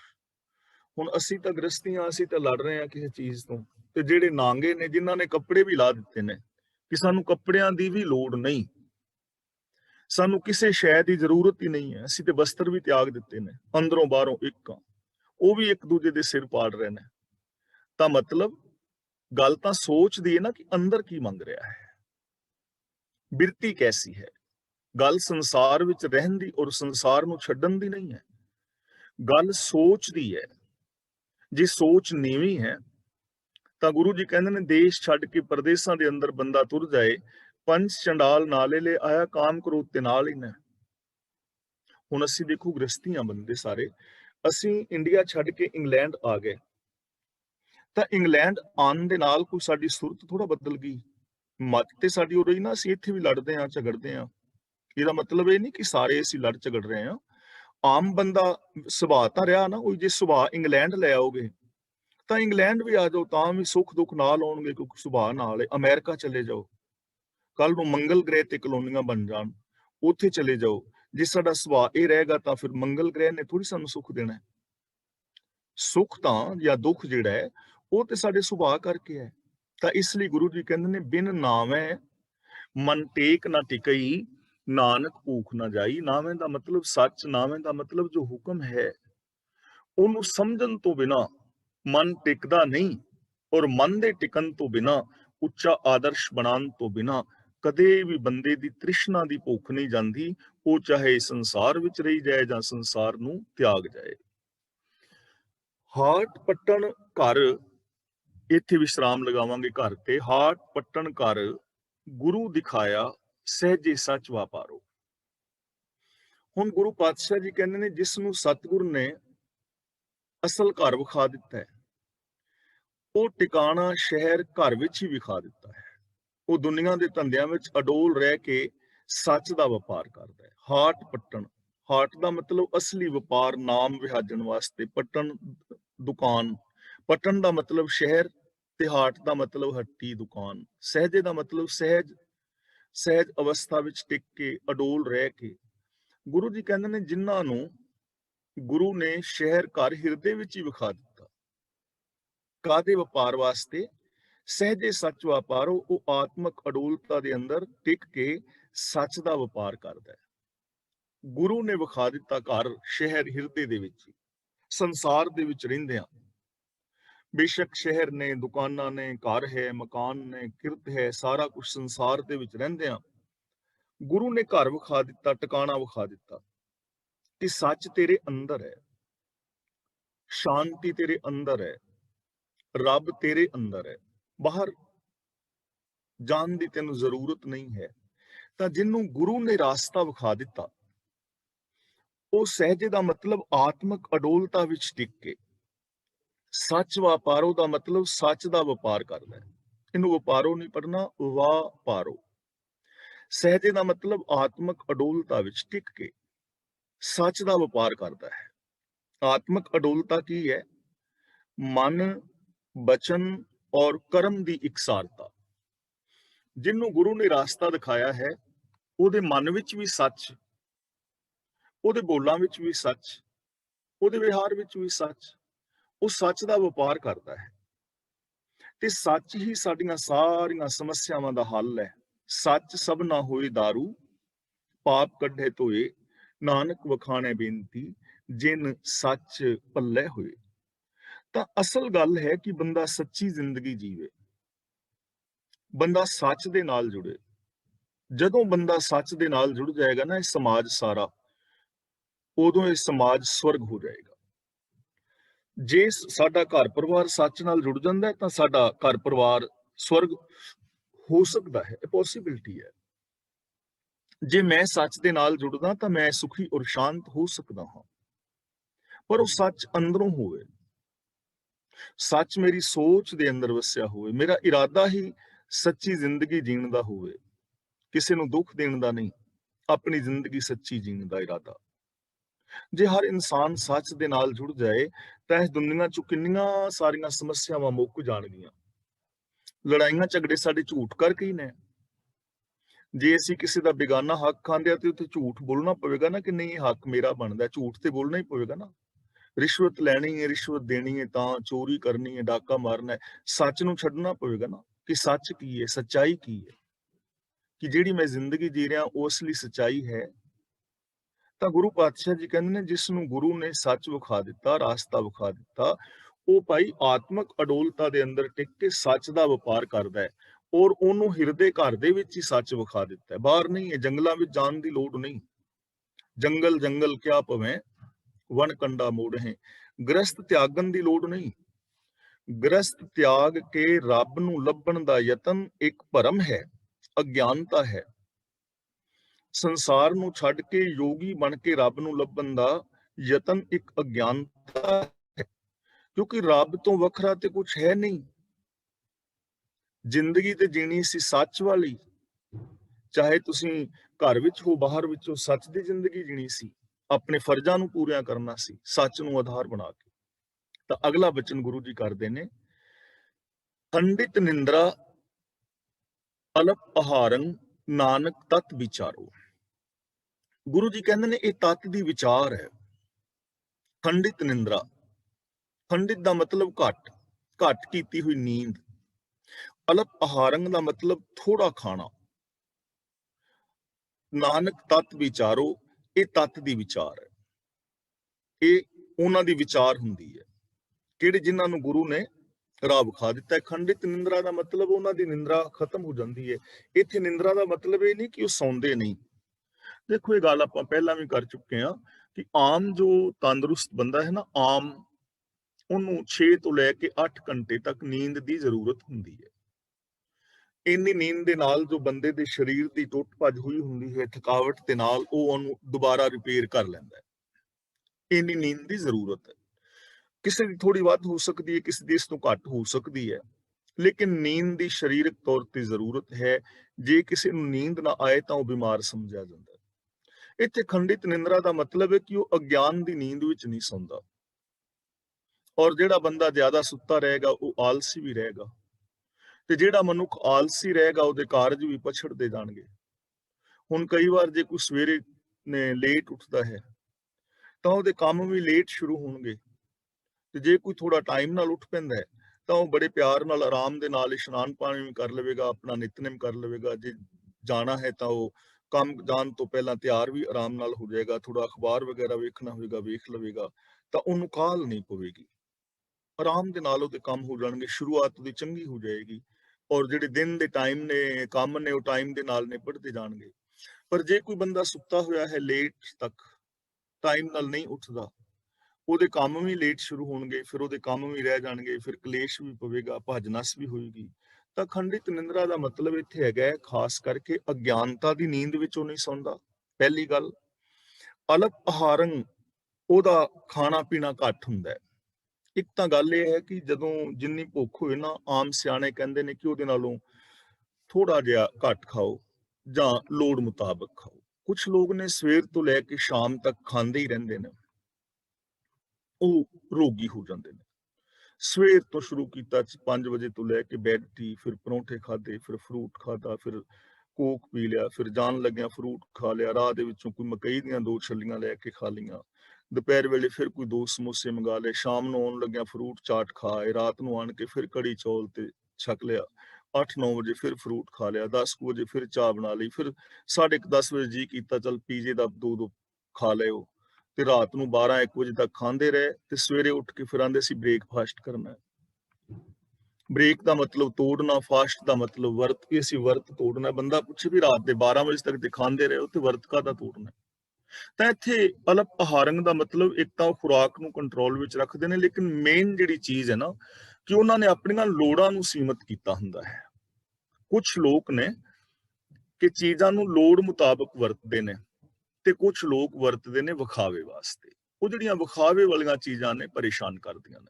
ਇਹ ਆਪਾਂ ਵਿਚਾਰ ਪਹਿਲਾਂ ਕਈ ਵਾਰ ਕਰ ਚੁੱਕੇ ਹਾਂ ਕਿ ਇਹ ਕੱਪੜਾ ਜੋ ਮੈਂ ਪਾਇਆ ਹੈ ਇਹ ਮੇਰੀ ਲੋੜ ਹੈ, ਗਰਮੀ ਸਰਦੀ ਤੋਂ ਬਚਣ ਲਈ ਲੋੜ ਹੈ। ਪਰ 10,000 ਦਾ ਸੂਟ ਪਾਣਾ ਇਹ ਲੋੜ ਨਹੀਂ ਨਾ, ਇਹ ਵਿਖਾਵਾ ਹੈ। 2 3 4 5 ਬੈਡਰੂਮ ਦਾ ਘਰ ਜਿੰਨਾ ਕਿਸ ਦਾ ਪਰਿਵਾਰ ਹੈ, ਉਸ ਪਰਿਵਾਰ ਮੁਤਾਬਕ ਜ਼ਰੂਰਤ ਹੈ ਘਰ, ਪਰ 20 ਮੰਜ਼ਲੀ ਕੋਠੀ ਬਣਵਾਣੀ ਇਹ ਵਿਖਾਵਾ ਹੈ ਨਾ, ਲੋੜ ਨਹੀਂ ਹੈ। ਰੋਟੀ ਖਾਣੀ, ਸਬਜ਼ੀਆਂ ਜਿਹੜੀਆਂ ਨੇ ਮੌਸਮੀ ਫਲ, ਚਾਹ, ਦੁੱਧ, ਦਹੀਂ, ਲੱਸੀ, ਘਿਓ, ਮੱਖਣ ਵਗੈਰਾ, ਇਹ ਲੋੜ ਹੈ ਬੰਦੇ ਦੀ। ਲੇਕਿਨ 5 ਸਟਾਰ ਵਿੱਚ ਜਾਣਾ ਹਰ ਟਾਈਮ ਜਾਂ ਵਿਖਾਵਾ ਕਰਨਾ ਇਹ ਇੱਕ ਵੱਖਰੀ ਚੀਜ਼ ਹੈ। ਤਾਂ ਅਲਪ ਆਹਾਰੰ ਦਾ ਮਤਲਬ ਉਹਨਾਂ ਨੇ ਆਪਣੀਆਂ ਲੋੜਾਂ ਨੂੰ ਸੀਮਤ ਕੀਤਾ ਹੁੰਦਾ ਹੈ। ਗੁਰੂ ਜੀ ਕਹਿੰਦੇ ਨੇ ਤਤ ਦੀ ਵਿਚਾਰ ਇਹ ਹੈ ਕਿ ਉਹਨਾਂ ਦਾ ਨੀਂਦ ਤੇ ਕੰਟਰੋਲ ਹੈ, ਉਹਨਾਂ ਦਾ ਖਾਣ ਪੀਣ ਤੇ ਕੰਟਰੋਲ ਹੈ, ਯਾਨੀ ਉਹ ਚਸਕਿਆਂ ਵਿੱਚ ਨਹੀਂ ਪਏ ਹੋਏ ਔਰ ਉਹ ਆਲਸੀ ਹੋ ਕੇ ਨਹੀਂ ਪਏ ਹੋਏ, ਸਗੋਂ ਉਹ ਅਗਿਆਨਤਾ ਦੀ ਨੀਂਦ ਤੋਂ ਬਚੇ ਨੇ ਔਰ ਆਪਣੀਆਂ ਲੋੜਾਂ ਨੂੰ ਉਹਨਾਂ ਨੇ ਸੀਮਤ ਕੀਤਾ ਹੈ। ਤਤ ਦੀ ਵਿਚਾਰ ਇਹ ਹੈ ਤੇ ਇਹ ਜ਼ਿੰਦਗੀ ਹਰ ਇਨਸਾਨ ਜੀ ਸਕਦਾ ਹੈ। ਦੇਖੋ, ਅਗਿਆਨਤਾ ਦੀ ਨੀਂਦ ਤੋਂ ਸਭ ਬਚਣਾ ਹੈ। ਕਿੰਨੇ ਲੋਕ ਨੇ ਆ ਕਰਮ ਕਰ ਰਹੇ ਨੇ, ਹੁਣ ਜਿਹੜੇ ਕਰਮ ਜੋਗੀਆਂ ਦੇ ਗਿਣੇ ਨੇ, ਇਹੀ ਕਰਮ ਸਾਡੇ ਬਾਬੇ ਵੀ ਕਰ ਰਹੇ ਨੇ ਨਾ ਆਮ, ਔਰ ਇਹ ਕਰਮ ਬਹੁਤੀ ਵਾਰੀ ਅਸੀਂ ਖੁਦ ਵੀ ਕਰ ਰਹੇ ਹੁੰਦੇ ਹਾਂ। ਤਾਂ ਇਹ ਅਗਿਆਨਤਾ ਦੀ ਨੀਂਦ ਹੈ, ਇਹਦੇ ਤੋਂ ਹੀ ਬਚਣਾ ਹੈ, ਭਰਮਾਂ ਤੋਂ, ਵਹਿਮਾਂ ਤੋਂ, ਵਿਕਾਰਾਂ ਤੋਂ, ਈਰਖਾ ਦਵੇਸ਼ ਤੋਂ, ਔਰ ਆਪਣੀਆਂ ਲੋੜਾਂ ਨੂੰ ਸੀਮਤ ਕਰਨਾ ਹੈ। ਔਰ ਸੱਚ ਦੀ ਵਿਚਾਰ ਜਿਹੜੀ ਹੈ, ਇਸ ਦਾ ਤਿਆਗ ਨਹੀਂ ਕਰਨਾ। ਗੁਰੂ ਪਾਤਸ਼ਾਹ ਜੀ ਨੇ ਇਹ ਆਪਣੇ ਵਿਚਾਰ ਉਹਨਾਂ ਨੂੰ ਦਿੱਤੇ। ਹੁਣ ਇਹ ਜੋਗੀ ਅਗਲਾ ਸਵਾਲ ਕਰ ਰਹੇ ਨੇ ਔਰ ਗੁਰੂ ਨਾਨਕ ਦੇਵ ਜੀ ਨੂੰ ਉਹ ਆਪਣੇ ਮਤ ਦੇ ਅੰਦਰ ਮਿਲਾਣਾ ਚਾਹੁੰਦੇ ਨੇ। ਹਾਲੇ ਉਹਨਾਂ ਦੀ ਇਹ ਤਸੱਲੀ ਨਹੀਂ ਹੋਈ ਲੱਗਦੀ। ਉਹ ਚਾਹੁੰਦੇ ਨੇ ਕਿ ਗੁਰੂ ਨਾਨਕ ਦੇਵ ਸਾਡੇ ਮਤ ਵਿੱਚ ਆ ਜਾਏ ਤੇ ਸਾਡੇ ਮਤ ਦਾ ਪ੍ਰਚਾਰ ਪ੍ਰਸਾਰ ਬੜਾ ਹੋ ਜਾਏਗਾ, ਕਿਉਂਕਿ ਇਹਨਾਂ ਦੇ ਕੋਲ ਸ਼ਬਦਾਵਲੀ ਹੈ, ਬੜੀ ਵੱਡੀ ਸ਼ਖਸੀਅਤ ਹੈ, ਬਹੁਤ ਵੱਡਾ ਗਿਆਨ ਹੈ। ਜੇ ਸਾਡੇ ਮਤ ਵਿੱਚ ਆ ਜਾਏ ਤਾਂ ਸਾਡੇ ਮਤ ਦਾ ਬਹੁਤ ਵੱਡਾ ਜਿਹੜਾ ਹੈ ਪ੍ਰਚਾਰ ਹੋਏਗਾ, ਦੁਨੀਆ 'ਚ ਯੋਗ ਮਤ ਫੈਲ ਜਾਏਗਾ। ਕਿਸੇ ਵੀ ਧਰਮ ਦੀ ਜਿਹੜੀ ਰੀੜ ਦੀ ਹੱਡੀ ਹੁੰਦੀ ਹੈ ਤੇ ਪ੍ਰਚਾਰਕ ਹੁੰਦੇ ਨੇ। ਜੇ ਪ੍ਰਚਾਰਕ ਸੱਚ ਤੋਂ ਦੂਰ ਚਲੇ ਜਾਣ, ਪ੍ਰਚਾਰਕ ਖਰੀਦ ਲੈ ਜਾਣ ਜਾਂ ਪ੍ਰਚਾਰਕ ਸੱਚ ਪੇਸ਼ ਨਾ ਕਰਨ, ਤਾਂ ਉਹ ਧਰਮ, ਉਹ ਮਜ਼ਹਬ, ਉਹ ਕੌਮਾਂ ਪਿੱਛੇ ਰਹਿ ਜਾਂਦੀਆਂ ਨੇ। ਇਸ ਲਈ ਸਭ ਤੋਂ ਪਹਿਲਾਂ ਜਦੋਂ ਕਿਸੇ ਧਰਮ ਨੂੰ ਖਤਮ ਕਰਨਾ ਹੋਵੇ ਤਾਂ ਉਹਦਾ ਜੋ ਪ੍ਰਚਾਰ ਪ੍ਰਸਾਰ ਹੈ ਉਹ ਰੋਕਿਆ ਜਾਂਦਾ ਹੈ, ਜਾਂ ਉਹਦੇ ਇਤਿਹਾਸ ਦੇ ਅੰਦਰ ਗੜਬੜ ਕੀਤੀ ਜਾਂਦੀ ਹੈ, ਉਹਨਾਂ ਦੇ ਲਿਟਰੇਚਰ ਦੇ ਅੰਦਰ ਗੜਬੜ ਕੀਤੀ ਜਾਂਦੀ ਹੈ। ਹੁਣ ਗੁਰੂ ਨਾਨਕ ਦੇਵ ਜੀ ਸੱਚ ਦਾ ਪ੍ਰਚਾਰ ਪ੍ਰਸਾਰ ਕਰ ਰਹੇ ਨੇ, ਤੇ ਜੇ ਗੁਰੂ ਨਾਨਕ ਦੇਵ ਜੀ ਨੂੰ ਬਦਲ ਦਿੱਤਾ ਜਾਏ ਤਾਂ ਸੱਚ ਨਹੀਂ ਫੈਲੇਗਾ ਨਾ। ਤਾਂ ਉਹ ਚਾਹੁੰਦੇ ਨੇ ਵੀ ਜੇ ਸੱਚ ਦਾ ਪ੍ਰਚਾਰ ਹੋਇਆ, ਹੁਣ ਕਿਉਂ ਗੁਰੂ ਨਾਨਕ ਦੇਵ ਨੂੰ ਬਦਲਣਾ ਚਾਹ ਰਹੇ ਨੇ ਉਹ? ਕਿਉਂਕਿ ਜੇ ਲੋਕਾਂ ਨੂੰ ਸੱਚ ਦਾ ਪਤਾ ਲੱਗ ਗਿਆ ਤੇ ਸਾਡਾ ਜੋ ਬੋਲਬਾਲਾ ਬਣਿਆ ਹੋਇਆ ਖਤਮ ਹੋ ਜਾਏਗਾ, ਸਾਡੀ ਤੇ ਰੋਜੀ ਰੋਟੀ ਚਲੀ ਜਾਏਗੀ। ਹੁਣ ਤੇ ਜਿੱਧਰ ਜਾਂਦੇ ਆ ਲੋਕਾਂ ਦੇ ਉੱਤੇ ਕਰਾਮਾਤਾਂ ਦਾ ਪ੍ਰਭਾਵ ਹੈ, ਲੋਕ ਮੱਥੇ ਟੇਕਦੇ ਨੇ, ਲੋਕ ਪੂਜਾ ਕਰਦੇ ਨੇ, ਇਮੋਸ਼ਨਲ ਬਲੈਕਮੇਲ ਹੁੰਦੇ ਨੇ, ਡਰਦੇ ਨੇ। ਪਰ ਜੇ ਲੋਕਾਂ ਨੂੰ ਸੱਚ ਦਾ ਪਤਾ ਲੱਗ ਗਿਆ ਕਿ ਸੱਚ ਤੇ ਇਹ ਹੈ, ਤੇ ਸਾਡੇ ਕੋਲ ਕਿੰਨੇ ਹੋਣਾ ਹੈ? ਸਾਡੀ ਦੁਕਾਨਦਾਰੀ ਬੰਦ। ਅੱਜ ਵੀ ਜਦੋਂ ਕੋਈ ਸੱਚ ਬੋਲਦਾ ਨਾ, ਅੱਜ ਵੀ ਪ੍ਰੋਬਲਮ ਇਹੀ ਹੁੰਦੀ ਹੈ। ਅੱਜ ਵੀ ਪ੍ਰੋਬਲਮ ਇਹੀ ਹੈ। ਗੁਰੂ ਨਾਨਕ ਦੇਵ ਜੀ ਜੇ ਕਿਤੇ ਬਹਿ ਕੇ ਰਾਮ ਰਾਮ ਅੱਲਾ ਅੱਲਾ ਕਰੀ ਜਾਂਦੇ, ਵਾਹਿਗੁਰੂ ਵਾਹਿਗੁਰੂ, ਤਾਂ ਉਹਨਾਂ ਨੂੰ ਰੋਕਣਾ ਥੋੜੀ ਸੀ ਕਿਸੇ ਨੇ। ਅੱਜ ਵੀ ਨਹੀਂ ਕੋਈ ਰੋਕਦਾ। ਜਦੋਂ ਸੱਚ ਬੋਲੋਗੇ ਉਦੋਂ ਪ੍ਰੋਬਲਮ ਹੋਣੀ ਹੈ, ਕਿਉਂਕਿ ਅਗਲੇ ਬੰਦੇ ਨੂੰ ਤਕਲੀਫ ਹੋਣੀ ਹੈ ਨਾ। ਅੱਜ ਵੀ ਤਕਲੀਫ ਇਹੀ ਹੈ। ਜਦੋਂ ਤੁਸੀਂ ਸੱਚ ਬੋਲੋਗੇ ਤਾਂ ਤੁਹਾਡੇ ਲੋਕ ਗਲ ਪੈਣਗੇ। ਤੁਸੀਂ ਉਹਨਾਂ ਦੀ ਬੋਲੀ ਬੋਲੀ ਜਾਓ, ਫਿਰ ਕੋਈ ਪ੍ਰੋਬਲਮ ਨਹੀਂ। ਜੋਗੀਆਂ ਨੂੰ ਵੀ ਕੋਈ ਪ੍ਰੋਬਲਮ ਨਹੀਂ ਜੇ ਗੁਰੂ ਨਾਨਕ ਦੇਵ ਜੀ ਜੋਗੀਆਂ ਦੀ ਬੋਲੀ ਬੋਲਣ। ਉਹਨਾਂ ਨੂੰ ਹੁਣ ਕਹਿ ਰਹੇ ਨੇ, ਦਰਸ਼ਨ ਭੇਖ ਕਰੋ ਜੋਗਿੰਦਰਾ। ਜੋਗਿੰਦਰਾ ਦਾ ਮਤਲਬ ਜੋਗ ਇੰਦਰਾ, ਜੋਗੀ ਰਾਜ ਦਾ। ਜੋਗੀ ਰਾਜ, ਜੋਗਿੰਦਰਾ ਦਾ ਮਤਲਬ ਜੋਗੀ ਰਾਜ। ਦਰਸ਼ਨ ਭੇਖ ਕਰੋ ਜੋਗਿੰਦਰਾ, ਮੁੰਦਰਾ ਝੋਲੀ ਖਿੰਥਾ। ਹੁਣ ਇੱਕ ਜੋਗੀ ਕਹਿ ਰਿਹਾ ਹੈ ਕਿ ਜੋਗੀਆਂ ਦਾ ਮਤ ਸਵੀਕਾਰ ਕਰ ਲਓ, ਤੁਸੀਂ ਯੋਗੀ ਬਣ ਜਾਓ। ਦਰਸ਼ਨ ਦਾ ਮਤਲਬ ਫਿਲਾਸਫੀ, ਵਿਚਾਰਧਾਰਾ, ਮਤ। ਭੇਖ ਦਾ ਮਤਲਬ ਪਹਿਨਾਵਾ, ਕਿ ਤੁਸੀਂ ਯੋਗੀਆਂ ਦਾ ਮਤ ਧਾਰਨ ਕਰ ਲਓ। ਭੇਖ ਪਾ ਲਓ ਜੋਗੀਆਂ ਵਾਲਾ, ਮੁੰਦਰਾ ਝੋਲੀ ਖਿੰਥਾ, ਤੇ ਕੰਨਾਂ ਵਿੱਚ ਮੁੰਦਰਾ ਪਾ ਲਓ। ਤੁਸੀਂ ਆ ਮੰਗਣ ਵਾਲੀ ਜਿਹੜੀ ਝੋਲੀ ਹੈ ਇਹ ਲੈ ਲਓ, ਜਿਹਦੇ ਵਿੱਚ ਰਾਖ ਵਗੈਰਾ ਪਾਉਂਦੇ ਨੇ, ਸਾਰਾ ਸਮਾਨ, ਤੇ ਨਾਲ ਗੋਦੜੀ ਪਹਿਨ ਲਓ, ਜਿਹੜਾ ਉਹਨਾਂ ਨੇ ਪਹਿਨਾਵਾ ਪਹਿਨਿਆ ਹੁੰਦਾ ਹੈ। ਗੁਰੂ ਨਾਨਕ ਦੇਵ ਨੂੰ ਕਹਿ ਰਹੇ ਨੇ ਕਿ ਇਹ ਨਾਨਕ, ਤੂੰ ਯੋਗੀਆਂ ਦਾ ਪੰਥ ਸਵੀਕਾਰ ਕਰ ਲੈ, ਮਤ। ਦਰਸ਼ਨ ਦਾ ਮਤਲਬ ਮਤ ਹੈ। ਦਰਸ਼ਨ ਦਾ ਮਤਲਬ ਫਿਲਾਸਫੀ, ਵਿਚਾਰਧਾਰਾ। ਦਰਸ਼ਨ ਦਾ ਮਤਲਬ ਸ਼ਾਸਤਰ ਵੀ ਹੈ, ਜਿਵੇਂ 6 ਘਰ 6 ਗੁਰ, ਉੱਥੇ ਦਰਸ਼ਨ ਦਾ ਮਤਲਬ ਸ਼ਾਸਤਰ ਹੈ। ਦਰਸ਼ਨ ਦਾ ਮਤਲਬ ਫਿਲਾਸਫੀ ਵੀ ਹੈ।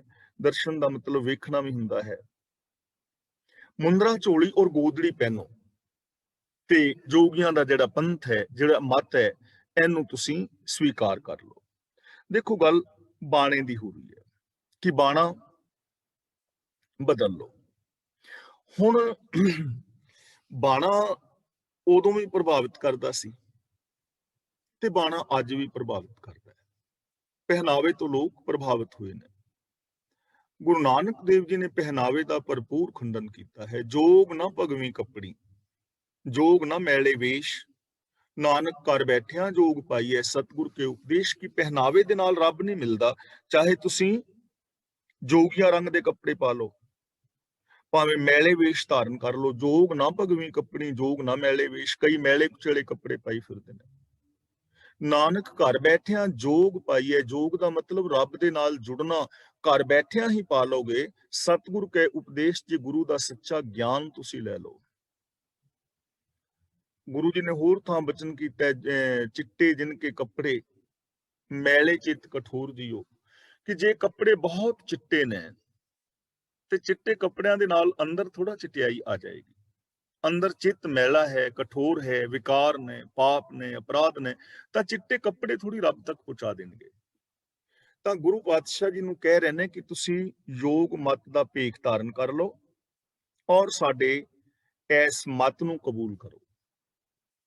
ਨਾਲ ਕਹਿੰਦੇ ਨੇ, 12 ਅੰਤਰ ਏਕ ਸਰੇਵੋ, ਖਟ ਦਰਸ਼ਨ ਇੱਕ ਪੰਥਾ। 12 ਦਾ ਮਤਲਬ 12, ਜੋਗੀਆਂ ਦੇ 12 ਪੰਥ ਨੇ। 12 ਪੰਥਾਂ ਦੇ ਨਾਮ ਇਹ ਨੇ, ਇੱਕ ਰਾਵਲ, ਦੂਜਾ ਹੇਤ ਪੰਥ, ਤੀਜਾ ਪਾਵ ਪੰਥ, ਚੌਥਾ ਆਈ ਪੰਥ, ਪੰਜਵਾਂ ਗਮੇ ਪੰਥ, ਛੇਵਾਂ ਪਾਗਲ ਪੰਥ, ਤੇ ਸਤਵਾਂ ਗੋਪਾਲ ਪੰਥ, ਅੱਠਵਾਂ ਖੰਥੜੀ ਪੰਥ, ਨੌਵਾਂ ਬਨ ਪੰਥ, ਧਵਜ ਪੰਥ, ਚੋਲੀ ਦਾਸ ਪੰਥ। ਇਹ 12 ਇਹਨਾਂ ਦੇ ਪੰਥ ਨੇ। ਤੇ ਇਹਨਾਂ ਦੇ ਵਿੱਚੋਂ ਇਹਨਾਂ ਦਾ ਜਿਹੜਾ ਆਈ ਪੰਥ ਹੈ, ਉਹਨੂੰ ਸਭ ਤੋਂ ਚੰਗਾ ਇਹ ਸਮਝਦੇ ਨੇ ਜੋਗੀ।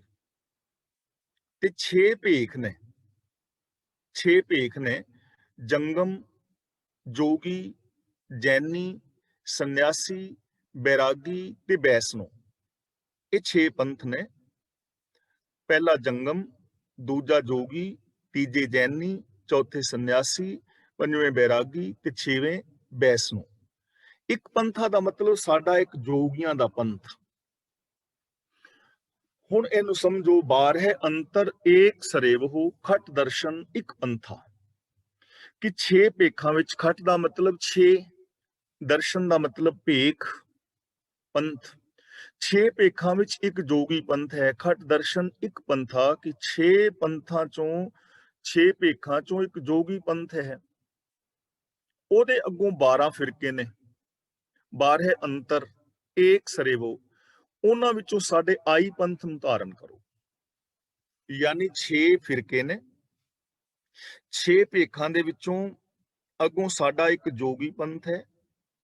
ਉਸ ਜੋਗੀ ਪੰਥ ਦੇ ਅੱਗੋਂ 12 ਫਿਰਕੇ ਨੇ, ਉਹਨਾਂ 12 ਦੇ ਵਿੱਚੋਂ ਸਾਡਾ ਆਈ ਪੰਥ ਹੈ।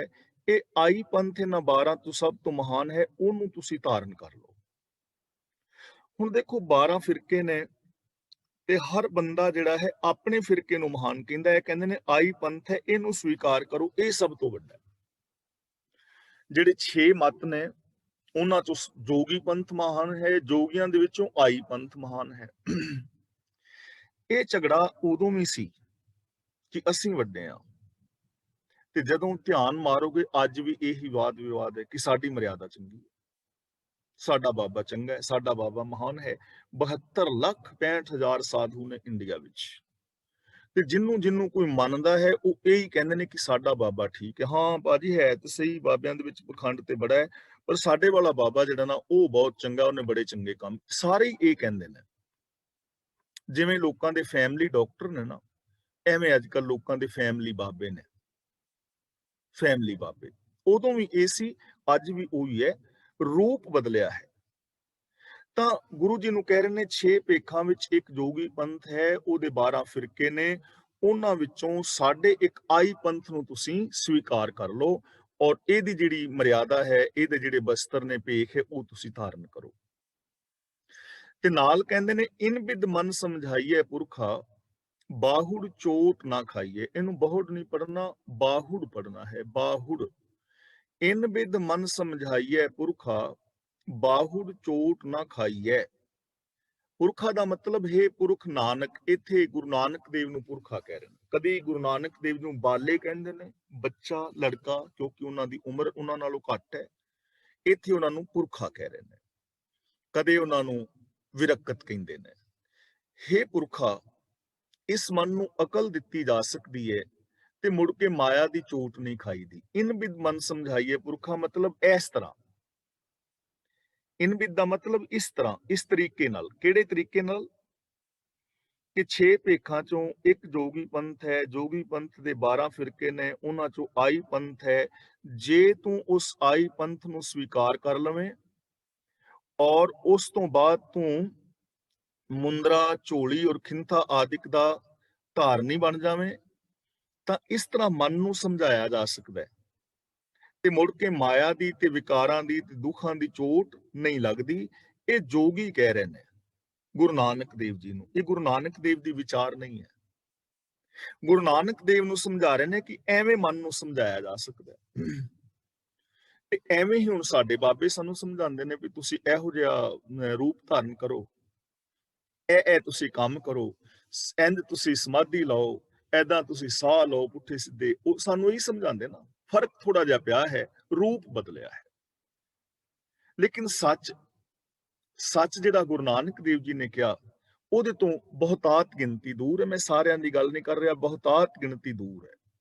ਇਨ ਬਿਦ ਮਨ ਸਮਝਾਈਏ ਪੁਰਖਾ, ਬਾਹੁੜ ਚੋਟ ਨਾ ਖਾਈਏ। ਕਿ ਹੇ ਪੁਰਖਾ, ਹੇ ਨਾਨਕ, ਇਸ ਢੰਗ ਦੇ ਨਾਲ ਮਨ ਨੂੰ ਸਮਝਾਇਆ ਜਾ ਸਕਦਾ ਹੈ ਤੇ ਮੁੜ ਕੇ ਫਿਰ ਵਿਕਾਰਾਂ ਦੀ ਚੋਟ ਨਹੀਂ ਲੱਗਦੀ। ਹੁਣ ਜੇ ਤੁਸੀਂ ਕੱਲੀ ਇਸ ਪੰਕਤੀ ਨੂੰ ਹੀ ਲੈ ਲਓ ਕਿ ਬਾਰਹਿ ਅੰਤਰ ਏਕ ਸਰੇਵੋ, ਖਟ ਦਰਸ਼ਨ ਇੱਕ ਪੰਥਾ, ਇਨ ਬਿਦ ਮਨ ਸਮਝਾਈਏ ਪੁਰਖਾ, ਬਾਹੁੜ ਚੋਟ ਨਾ ਖਾਈਏ, ਤਾਂ ਪ੍ਰੋਬਲਮ ਕ੍ਰੀਏਟ ਹੋ ਜਾਏਗੀ ਨਾ। ਜੇ ਅਸੀਂ ਕਵੀ ਗੁਰੂ ਜੀ ਨੇ ਇਹ ਲਿਖਿਆ ਹੈ, ਗੁਰਬਾਣੀ ਵਿੱਚ ਹੀ ਲਿਖਿਆ ਹੈ, ਵਾਸਤਵ ਦੇ ਵਿੱਚ ਲਿਖਿਆ ਹੈ, ਪਰ ਜਦੋਂ ਅਸੀਂ ਸਾਰੀ ਬਾਣੀ ਪੜਾਂਗੇ ਫਿਰ ਪਤਾ ਲੱਗੇਗਾ ਨਾ ਕਿ ਗੱਲ ਕਹਿ ਕੌਣ ਰਿਹਾ ਹੈ ਔਰ ਕਹਿ ਕਿਹਨੂੰ ਰਿਹਾ ਹੈ, ਫਿਰ ਉਹਦਾ ਸਮਝ ਆਏਗੀ। ਤਾਂ ਅਗਲਾ ਬਚਨ ਗੁਰੂ ਜੀ ਕਹਿੰਦੇ ਨੇ, ਨਾਨਕ ਬੋਲੇ ਗੁਰਮੁਖ ਬੂਝੈ, ਜੋਗ ਜੁਗਤ ਇਵ ਪਾਈਐ। ਹੁਣ ਗੁਰੂ ਜੀ ਉੱਤਰ ਦੇ ਰਹੇ ਨੇ। ਇਹ ਪੰਕਤੀ ਵਿੱਚ ਗੁਰੂ ਨਾਨਕ ਪਾਤਸ਼ਾਹ ਜੀ ਦਾ ਉੱਤਰ ਹੈ। ਪਹਿਲਾਂ ਉਹਨਾਂ ਦੇ ਸਵਾਲ ਸਨ, ਫਿਰ ਉਹਨਾਂ ਨੇ ਗੁਰੂ ਨਾਨਕ ਦੇਵ ਜੀ ਨੂੰ ਪ੍ਰੇਰਿਆ ਹੈ ਕਿ ਤੁਸੀਂ ਸਾਡੇ ਇਸ ਜੋਗੀ ਪੰਥ ਦੇ ਧਾਰਨੀ ਹੋ ਜਾਓ। ਇਸ ਤਰ੍ਹਾਂ ਫਿਰ ਤੁਹਾਡਾ ਮਨ ਸਮਝ ਜਾਏਗਾ, ਫਿਰ ਦੁੱਖਾਂ ਦੀ ਚੋਟ ਨਹੀਂ ਲੱਗਦੀ, ਫਿਰ ਦੁਨੀਆ ਵਿੱਚ ਮਾਨ ਆਦਰ ਵਗੈਰਾ ਵਗੈਰਾ ਮਿਲੇਗਾ। ਹੁਣ ਗੁਰੂ ਜੀ ਉਹਨਾਂ ਨੂੰ ਉੱਤਰ ਦੇ ਰਹੇ ਨੇ ਕਿ ਅਸਲੀਅਤ ਕੀ ਹੈ, ਔਰ ਗੱਲ ਉਹਨਾਂ ਨੂੰ ਉੱਤਰ ਦੇਣ ਦੀ ਹੀ ਸੀਮਤ ਨਹੀਂ ਹੈ। ਇਹ ਸੱਚਾਈ ਹੈ ਪੂਰੀ ਦੁਨੀਆ ਵਾਸਤੇ, ਸਾਡੇ ਵਾਸਤੇ ਵੀ। ਉਦੋਂ ਵੀ ਸੱਚਾਈ ਸੀ, ਅੱਜ ਵੀ ਸੱਚਾਈ ਹੈ, ਆਉਣ ਵਾਲੇ ਸਮੇਂ ਵਿੱਚ ਵੀ ਇਹ ਸੱਚਾਈ ਰਹੇਗੀ। ਨਾਨਕ ਬੋਲੇ, ਇੱਥੇ ਨਾਨਕ ਦੇ ਕੱਕੇ ਥੱਲੇ ਔਂਕੜ ਹੈ, ਇੱਥੇ ਥੋੜਾ ਜਿਹਾ ਰੁਕਣਾ ਹੈ। ਨਾਨਕ ਬੋਲੇ, ਬੋਲੇ ਤੇ ਰੁਕਣਾ ਹੈ। ਗੁਰਮੁਖ ਬੁਝੈ, ਜੋਗ ਜੁਗਤ ਇਵ ਪਾਈਐ। ਤਾਂ ਗੁਰੂ ਨਾਨਕ ਦੇਵ ਜੀ ਕਹਿੰਦੇ ਨੇ ਕਿ ਗੁਰੂ ਦੇ ਸਨਮੁਖ ਹੋਇਆ ਮਨ ਨੂੰ ਸਮਝਾਉਣ ਦਾ ਢੰਗ ਸਮਝਦਾ ਹੈ। ਨਾਨਕ ਬੋਲੇ, ਗੁਰੂ ਜੀ ਬੋਲਦੇ ਨੇ। ਗੁਰਮੁਖ ਬੁਝੈ, ਗੁਰਮੁਖ ਦਾ ਮਤਲਬ ਗੁਰੂ ਦੇ ਸਨਮੁਖ ਰਿਆਂ, ਗੁਰੂ ਦੇ ਚਰਨਾਂ ਦੀ ਸ਼ਰਨ ਲਿਆ, ਗੁਰੂ ਤੋਂ ਗਿਆਨ ਹਾਸਲ ਕੀਤਿਆਂ। ਗੁਰੂ ਤੋਂ ਜੇ ਅਸੀਂ ਵੇ ਆਫ ਲਾਈਫ ਸਿੱਖੀਏ, ਜੋ ਵੇ ਆਫ ਲਾਈਫ ਸਾਨੂੰ ਗੁਰੂ ਜੀ ਦਿੰਦੇ ਨੇ, ਗਿਆਨ ਗੁਰੂ ਦੀ ਅਗਵਾਈ ਵਿੱਚ ਬੰਦਾ ਸਮਝਦਾ ਹੈ। ਮਨ ਨੂੰ ਸਮਝਾਉਣ ਦਾ ਢੰਗ ਜਿਹੜਾ ਹੈ ਗਿਆਨ ਨਾਲ ਮਿਲਣਾ ਹੈ। ਜੋਗ ਜੁਗਤ ਇਵ ਪਾਈਐ, ਗੁਰੂ ਜੀ ਕਹਿੰਦੇ ਨੇ ਜੋਗ ਦੀ ਜੁਗਤੀ ਐਵੇਂ ਲੱਭਦੀ ਹੈ। ਜੋਗ ਦਾ ਮਤਲਬ ਯੋਗਾ ਨਹੀਂ, ਇੱਥੇ ਜੋਗ ਦਾ ਮਤਲਬ ਜੁੜਨਾ, ਰੱਬ ਦੇ ਨਾਲ ਜੁੜ ਜਾਣਾ, ਰੱਬ ਦੇ ਨਾਲ ਮਿਲ ਜਾਣਾ। ਉਹ ਜੁਗਤੀ ਐਵੇਂ ਲੱਭਦੀ ਹੈ, ਦੁਨੀਆ ਛੱਡਣ ਨਾਲ ਨਹੀਂ, ਭੇਖ ਧਾਰਨ ਕਰਨ ਨਾਲ ਨਹੀਂ, ਬਾਣੇ ਪਾਣ ਦੇ ਨਾਲ ਨਹੀਂ, ਸਮਾਧੀਆਂ ਲਾਉਣ ਨਾਲ ਨਹੀਂ, ਜੰਗਲਾਂ ਵਿੱਚ ਵਿਚਰਨ ਦੇ ਨਾਲ ਨਹੀਂ। ਜੋਗ ਜੁਗਤ ਇਵ ਪਾਈਐ, ਜੋਗ ਦਾ ਮਤਲਬ ਜੁੜਨਾ, ਜੁਗਤ ਦਾ ਮਤਲਬ ਜੁਗਤੀ, ਰੱਬ ਦੇ ਨਾਲ ਜੁੜਨ ਦੀ ਜੁਗਤੀ ਐਵੇਂ ਮਿਲਦੀ ਹੈ ਔਰ ਮਨ ਐਵੇਂ ਸਮਝਾਇਆ ਜਾਂਦਾ। ਕਿਵੇਂ? ਗੁਰਮੁਖ ਬੁਝੈ, ਜੇ ਗੁਰੂ ਦੇ ਚਰਨਾਂ ਦੀ ਸ਼ਰਨ ਲਈ ਜਾਏ, ਜੇ ਆਪਣਾ ਆਪਾ ਗੁਰੂ ਅੱਗੇ ਸਮਰਪਿਤ ਕੀਤਾ ਜਾਏ, ਆਪਣੇ ਮਨ ਦੀ ਮੱਤ ਛੱਡ ਕੇ ਗੁਰੂ ਦੇ ਗਿਆਨ ਦੇ ਧਾਰਨੀ ਹੋਇਆ ਜਾਏ। ਅਸੀਂ ਸੁਖਮਨੀ ਸਾਹਿਬ ਵਿੱਚ ਵਿਚਾਰ ਕਰ ਆਏ ਹਾਂ ਨਾ, ਗਿਆਨ ਅੰਜਨ ਗੁਰ ਦੀਆ, ਅਗਿਆਨ ਅੰਧੇਰ ਵਿਨਾਸ਼। ਅਗਿਆਨ ਦਾ ਹਨੇਰਾ ਬਿਨਸ ਜਾਂਦਾ ਹੈ, ਰੱਬ ਦੀ ਪ੍ਰਾਪਤੀ ਹੋ ਜਾਂਦੀ ਹੈ, ਬੰਦਾ ਜੀਵਨ ਦੀ ਅਸਲੀਅਤ ਨੂੰ ਸਮਝ ਲੈਂਦਾ ਹੈ।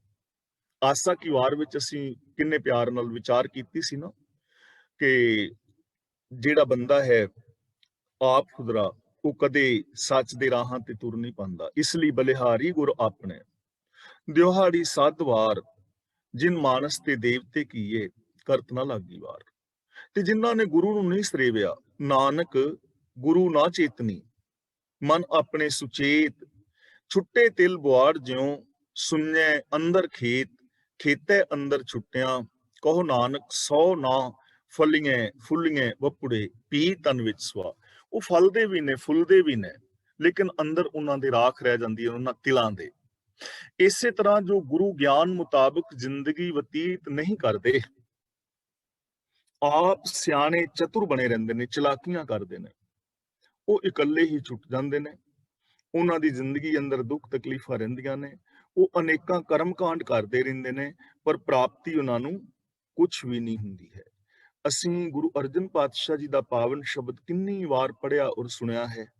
ਪਾਠ ਪੜਿਓ ਅਰ ਵੇਦ ਵਿਚਾਰਿਓ, ਨਿਵਲ ਭੁਅੰਗਮ ਸਾਧੇ, ਪੰਚ ਜਨਾ ਸਿਉ ਸੰਗ ਨਾ ਛੁਟਕਿਓ, ਅਧਿਕ ਅਹੰਗ ਬੁੱਧ ਬੰਧੇ, ਪਿਆਰੇ ਇਨ ਬਿਦ ਮਿਲਨ ਨਾ ਜਾਈ, ਮੈਂ ਕੀਏ ਕਰਮ ਅਨੇਕਾਂ, ਹਾਰ ਪਰਿਓ ਸੁਆਮੀ ਕੇ ਦੁਆਰੇ, ਦੀਜੈ ਬੁੱਧ ਬਿਬਿਕਾ।